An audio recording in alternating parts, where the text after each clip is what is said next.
Teknologi modifikasi cuaca dianggap paling efektif untuk dapat mengendalikan potensi awan hujan, sehingga hal ini dapat mencegah terjadinya banjir bandang dan banjir lahar dingin kembali terjadi di Sumatera Barat.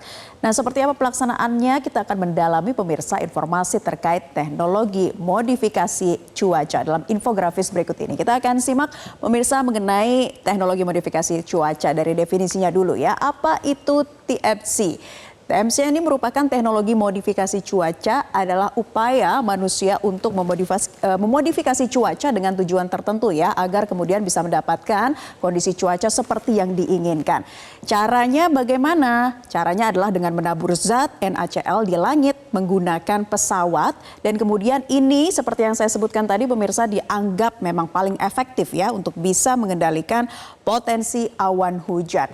Nah, untuk bisa menekan atau mengantisipasi meluasnya banjir lahar dingin di Sumbar, pihak BMKG berkolaborasi dengan BNPB melakukan teknologi modifikasi cuaca sejak hari Rabu 15 Mei lalu, karena BMKG memprediksi wilayah Sumbar akan diguyur hujan hingga 24 Mei. Lalu seperti apa teknologi modifikasi cuaca yang dilakukan di Sumatera Barat? Kita akan melihat rinciannya di infografis berikutnya. Ini dia pemirsa, Anda bisa melihat bahwa modifikasi cuaca yang dilakukan dengan menyemai awan hujan sebelum memasuki wilayah bencana.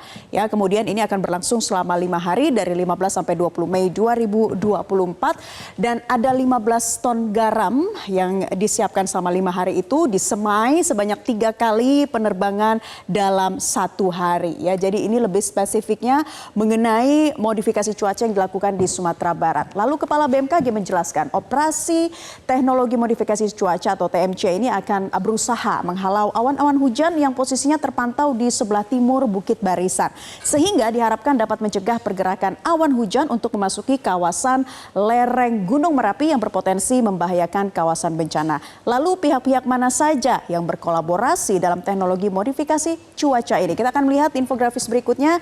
Ini adalah kolaborasi dan juga kerjasama dari BMKG, kemudian BNPB atau Badan Nasional Penanggulangan Bencana, serta TNI. Ya, dibantu oleh pihak-pihak terkait. Sebelumnya kolaborasi BMKG dan BNPB dalam TMC sudah beberapa kali dilakukan ya sebagai upaya mengantisipasi bencana hidrometeorologi. Lalu bagaimana prediksi perakiraan cuaca di wilayah Sumatera Barat dalam beberapa hari terakhir begitu? Kita akan melihat prediksinya bahwa wilayah Sumatera Barat diperkirakan akan diguyur hujan dengan intensitas sedang hingga sangat lebat hingga tanggal 22 Mei 2024. Jadi masih ada hujan di sana, makanya selalu dilakukan teknologi modifikasi cuaca.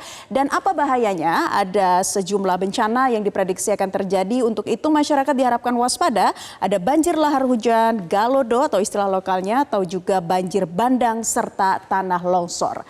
Kepala BMKG menyatakan setelah melakukan analisa di Provinsi Sumatera Barat ditemukan bahwa meskipun musim kemarau, namun wilayah Sumbar ternyata akan tetap diguyur hujan, sehingga diperlukan penanganan jangka panjang secara permanen.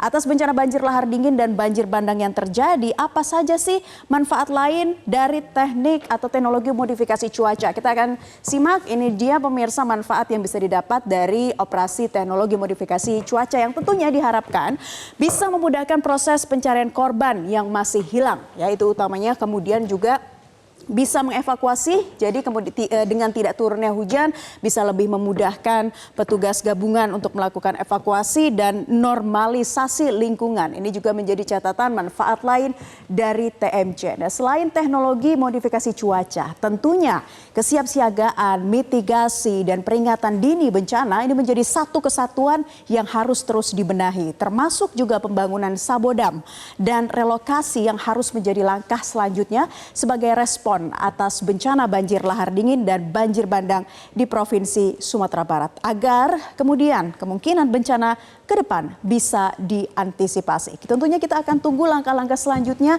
dari pihak-pihak terkait, Jason, mengenai dengan hal ini.